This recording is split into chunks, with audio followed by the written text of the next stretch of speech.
God aften. Velkommen til nyhederne den 19. februar 2048. I dette indslag skal vi høre om to storslåede kvinder fra Randers, som hver fik sig en karriere, de aldrig turde drømme om. Først med os i studiet har vi statsminister Elisabeth Bak-Brand. Velkommen til, statsminister. Vil du fortælle os om nogle af de ting, du har tænkt dig at ændre? Ja, vores flyvende de er simpelthen for urene, og de skader miljøet alt for meget. Derfor vil vi lave dem miljørene, sådan at det er sundt for vores miljø at køre i dem. Men der er en afgift på de her flyvende biler. Den vil vi gerne sætte ned, sådan at alle danskere har råd til at købe en miljøvenlig flyvende bil. En anden af mine store planer, det er at bo på Mars. Den er så blevet sat i gang, det gjorde den i går kl. 12, men jeg kan desværre ikke fortælle mere om det, da det stadigvæk er tophemmeligt.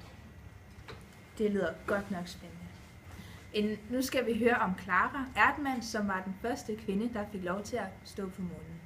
Vi har en med på satellittelefon, og vi bliver nu stillet om til hende. Hej Clara, hvad har du at fortælle? Lille skridt for kvinde, stor skridt for kvindehed. Tak for det, Clara. Tak for nu. Vi ses i morgen kl. 18 til flere nyheder.